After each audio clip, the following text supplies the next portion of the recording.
Welcome to episode 21 of the Delta Panthers Pod. I'm Mark Cantor, and it was a busy week for the Delta Panthers this last week.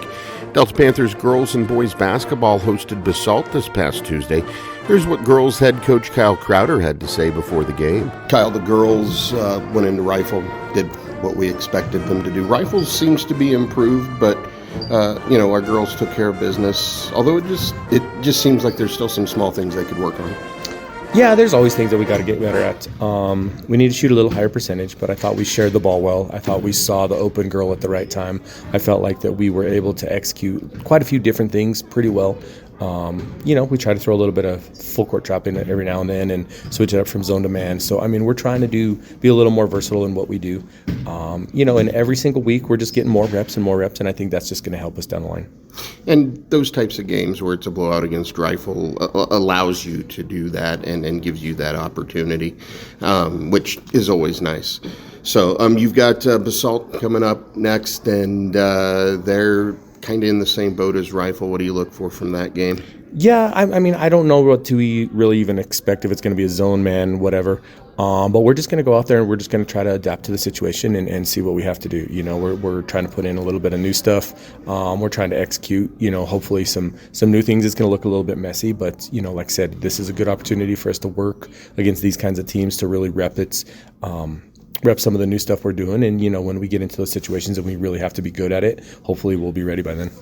And you're still operating with a girl down. What's the status for Jordan? We're hoping she gets cleared this week, maybe be ready to play on Friday. Worst case scenario, we don't, so we'll be down to probably 7 on Friday. But it is what it is. It's been a challenging year with a lot of the things we've had to, come up against. So, the girls understand, and they're not complaining. They like to be on the floor. Even in big games where we're winning a lot, those girls really want to be out there playing. So if we've got 7 or we've got 10, I think the girls are going to be ready. Okay, sounds good. Good luck, Kyle. Thank you. The girls completely destroyed the Longhorns 46-6. The boys would then take their shots at Basalt. Here's head coach Rob Ames. Rob, another solid performance for the boys at Rifle. I was very pleased with what I saw. Obviously, we still have stuff to work on. We're always going to have stuff to work on. But, I thought the starters played well, but we got a lot of quality time out of the bench as well. Yeah, I'm proud. And that's what we've been telling each other all year. It's going to take all of us, 9, 10, 11 of us, whatever we have. It's going to take all of us to get this thing done the way we like to do it.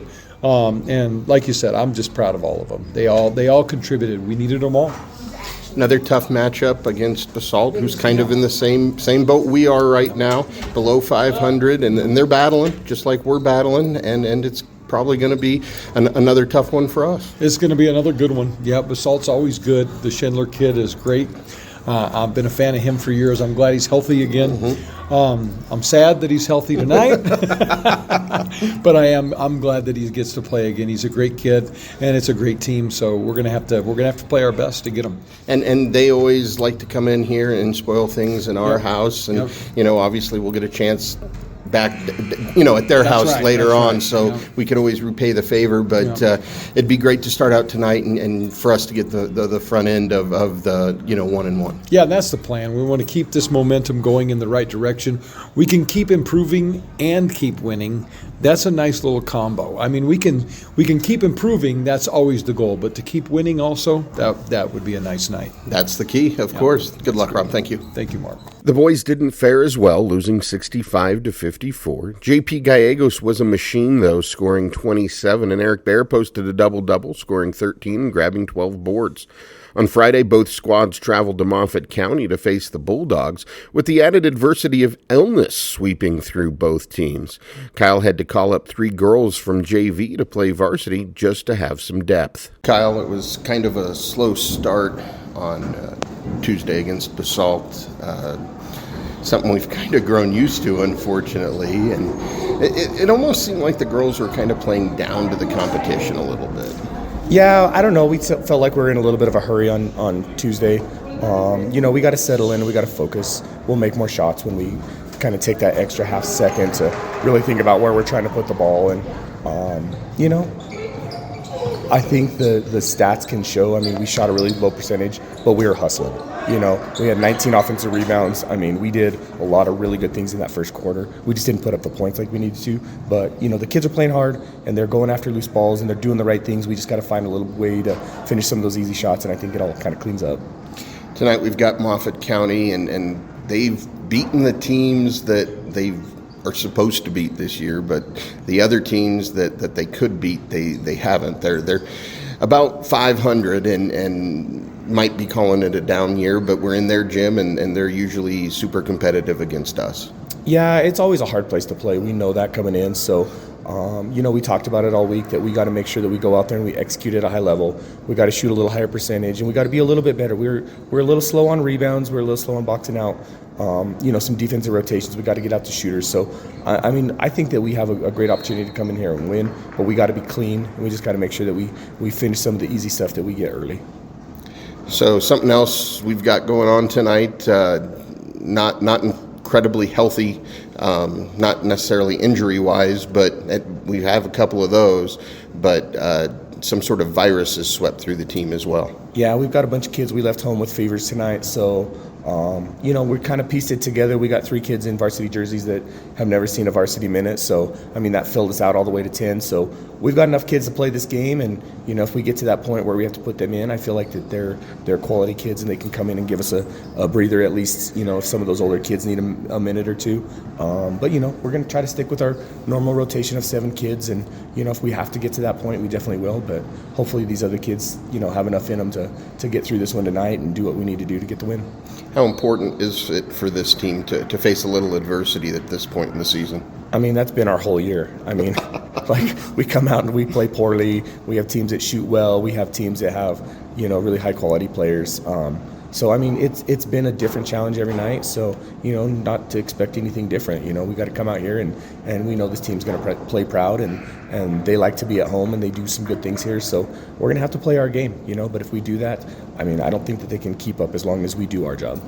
Okay, sounds good. Good luck, Kyle. Thank you, sir. The girls cruised to a 68-38 victory and now sit at 10-6 overall and undefeated in league. The boys would have their turn against the Bulldogs as well. Here's Rob. Rob, we had a fast start against Basalt and jumped out to that early lead, but they caught us and we kind of dug ourselves a hole and weren't really able to get out of it. Yeah, we just felt like they made a lot of big shots and we didn't, which is, you know, sort of been the story when we don't come out on top. Right now, I'm happy with the way we started. I'm happy with the way we battle all the time. I just think that we made some mistakes. We weren't smart in some certain spots, and Basalt's a good team, and they're going to make you pay. So, yeah, it just, you know, it was another one of those situations where it seemed like we would get to that point where we'd almost catch them, and then they'd answer, and it just fell apart. Yeah, so we just couldn't close. We couldn't close. And we talked about that tonight at practices. There's been a few of those games where it felt like we were the team and they ended up being the team. We felt like, you know, that was one of those games that we should have won. The Palisade certainly, Central certainly, and now this one adds to that list of disappointing losses for sure. Well, we'll have an opportunity to get back on the winning side against Moffat County. They seem to be having a little bit of a down year, but you know, it's always tough at their place. You know, they always play well on their home court, and it always ends up being a dogfight with them. And it's going to be. I don't think their numbers reflect the kind of team they are. I think they're a pretty good team. I think we're going to have to play our very best to get them up there. The road trip is always interesting, but they're a good team. They're a good team. This league, anybody can beat anybody any night, and so we got to be ready to give them our best for 32 minutes. Comment on JP Gallegos' performance against Basalt. I mean, he was out of his mind on the floor, scoring just from just about anywhere. Yeah, you know, he really makes us go. And in every game that we have success, he's been the big reason. He just he carries. We like the tempo that he plays at, and he can score. He can score on anybody at any time, and we certainly need that to keep the defense honest. So the kid works so hard. I'm so proud of him. I'm so proud of the way he leads, the way he works every night in practice. He deserves all good things. Very good. Good luck, Rob. Thanks, Mark. The boys also cruised, never trailing in the game, and taking a 68-59 victory. The boys weren't finished, as they would get some quick shut-eye before hosting the Aspen Skiers yesterday. The Panthers gave the defending Western Slope League champions all they could handle, but ultimately Aspen was too much and beat Delta 50-43 in a very hard-fought game. Both the boys and girls travel to Steamboat Springs this Friday for a matchup with the Sailors. Coverage will start at 5:15 p.m. on the Delta Panthers Broadcast Network. Delta Panthers wrestling was also busy this week with 2 duels and a tournament. The boys hosted Meeker on Wednesday and came away with a 40-39 victory. Genesis Naranjo, Marceau, Dawson Drozdick, Matthew Valdez, Derek Curtis, Rip Lockhart, and Jorian Bridges were all victorious. On Thursday, the boys dueled at Palisade. The team lost 47-35, but Genesis Naranjo, Marceau, Dawson Drozdick, Matthew Valdez, Trenton Sukol, and Alex McKenna did win their matches. Finally, the boys took 6th out of 30 at the Duff Cini Invitational in Canyon City yesterday. Rip Lockhart was the champion in his division, while Dawson Drozdick, Alex McKenna, and Genesis Naranjo took 3rd, and Trenton Sukol placed 4th. It was a great week of action for Delta Panthers wrestling, and they look forward to getting back on the mat and closing out the regular season strong this week with a home duel against North Fork on Thursday and road duels against Montrose on Friday and Meeker on Saturday. Delta Swimming will be competing at the Western Slope League Championships this coming week, so good luck to them. Now it's time for our student spotlight, and this week it's Alex Burris, who is involved in quite a bit at Delta High School. Today I'm here with junior Alex Burris, and Alex, you are involved in several extracurricular activities, is my understanding. Let's start with speech and debate. Okay. Tell me about your experience with that, and speech and debate team, I believe, is the defending state champions. Yes. So there's a lot of excitement surrounding the speech and debate club here at Delta High School. Oh yeah, it's been wonderful. Last year and then the year before that we've won state. And the first year we did, it was mostly off the backs of our speech kids. But last year and more so this year, we're really trying to amp up debate. And I'm the debate team captain, so a lot of that falls on me, but it's been really fun. Awesome. So, what as captain, what are some of your responsibilities? Yes, so I plan a lot of practices, make sure everybody's where they need to be in the right place. And I also just try and help with tournament registration, entering people into the right events, just getting people where they need to be. Okay, and you guys have recently competed at a 5A tournament, and made a very significant showing at that tournament, and talk a little bit about that and what it was like competing against the bigger schools. It was crazy. That's the best way I could describe it. But our first 4 rounds, my partner and I, we just thought it was really, really weird because we couldn't tell if we were winning or losing. And being the pessimist I am occasionally, I thought we were losing. But it turns out we went 4-0 in those preliminary rounds, and we broke to finals, which from my understanding, no debate kid from Delta has done that at that tournament. Nice. So that was really, really cool. What is the category, or what is your discipline in speech and debate? Yeah, so I do 2 events. That weekend it was public forum, which is 2 people and 2 people just arguing back and forth about a topic. And then I also do Congress, which, if you can imagine what Congress is like, it's just somebody giving a speech in front of a room of people. They ask you questions, and then it just goes back and forth between people. So, something else that you participate in is Knowledge Bowl. Talk to me a little bit about that, for people that don't know what exactly is Knowledge Bowl, and what exactly Knowledge Bowl is. Yeah, it's a lot like trivia. So you just get questions and you have to answer them as quick as you can, pretty much. A lot of tournaments have different rules. Like sometimes you'll get questions that are linked together, sometimes you won't. Unfortunately, this year with Knowledge Bowl, they've tried to schedule it as hard as possible. Like every weekend, it just falls on a debate tournament if there's a Knowledge Bowl tournament. So that's been hard. But Knowledge Bowl is really fun. I think everybody should try it. Now, the Knowledge Bowl questions, are they oral? Is there written? A little of both? Usually they're oral. At the middle school level, they do written, but usually they're oral for us. Now, I competed in Knowledge Bowl when I was in high school. So what did they still have the when I did it, and I think I did it in middle school as well, the buzzer system they had, sometimes they had like a strip, like a rubber strip, and sometimes they had like a plunger type buzzer. For my personal knowledge, what buzzer do they use now at the high school level? So for our practices, we use just these little buttons. Okay. But at some tournaments, they'll give you a strip.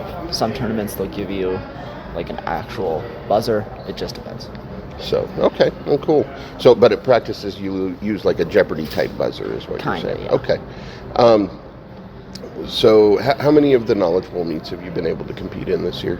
None this year. None, because they all fall during speech and debate, and that's difficult for everybody when they schedule it like that, especially if you enjoy participating and you've got to make that choice. So, as a junior, you're not quite ready to graduate just yet. What are you looking at as far as future plans, though? I don't know. I'm just trying to take it one day at a time. Just trying to get through high school, right? Yeah. So, obviously going to graduate. But right. For me, when I was in school, junior year was probably the toughest of the 4 years I was in high school. That's what people say. Has it been tough for you, your junior year? I mean, yeah, academically the classes are harder than classes I've taken before, but it's also been really fun. Like I'm taking calculus and physics, and I really love those classes. Good. Yeah, it's nice when you can have, I guess for lack of a better term, an emotional connection to the classes you're taking. Oh yeah. And if you really enjoy the curriculum, then it makes it a little easier, and it's not such a chore, I guess, to go to class. What do you do outside of school? What are some of your hobbies and things you like to do for fun? I do a lot of archery, which I really, really enjoy. Now, is there an archery club here at the high school? There's no archery club through the high school. I do it through 4-H and through Western Colorado Archers and Black Canyon Archers. And then I also do band. That's more at school, but it's kind of a mix of at school and after school. And band's been successful this year as well. Probably the most successful they've been in some time here at the school this year. Talk a little bit about that. Yeah, so we broke to finals, and which we expected kind of, and then we got second, which we definitely didn't expect. So that's the first time I believe we've broken to finals since 2012 or 2013, like some year in there. So yeah, it's been a minute, but that was a really, really good experience. Good. And what instrument do you play? In jazz band, I play trombone. In marching band, I play baritone. Which is like a bigger trumpet. Sure. So outside of archery and band, is there anything else you like to do? Well, here at the school, I'm in journalism, but other than that kind of covers it. Okay. So, it sounds like you really involved in the school, and things seem to be going pretty good for you. So they're doing great. Awesome. I'm happy to hear it. Thank you for talking to me today. I appreciate it. All right. Thank you. Taking a look at some announcements from DHS. The winter's semi-formal dance is on Saturday at Bill Heddle's Rec Center. This is a Sadie Hawkins-style dance where the girls ask the guys, and the dance is from 8 to 11 p.m. It should be a lot of fun. For more updates and information, you can always refer to the Delta High Panthers Facebook page. That's going to put a bow on this episode. That's going to about cover it for this episode. That about covers it on this episode of the Delta Panthers Pod. I hope everyone enjoyed it. If you want to get in touch with me to suggest how I can expand my coverage of the Delta Panthers, feel free to contact me via email at dpbroadcast@yahoo.com. The Delta Panthers Pod drops Sunday afternoons throughout the school year and is sponsored by Jerry Ryer State Farm, Delta Ace Hardware, Delta Building Center, Delta Cabinet Company, Delta County School District, Home and Motor Company, Quickie Tire Service, Mimi's Sweet Treats, 9 Stories Real Estate Films and Photography, The Sunflower Room, Taco Time, and Yost Family Dentistry. Hey everyone, I'll talk to you next week.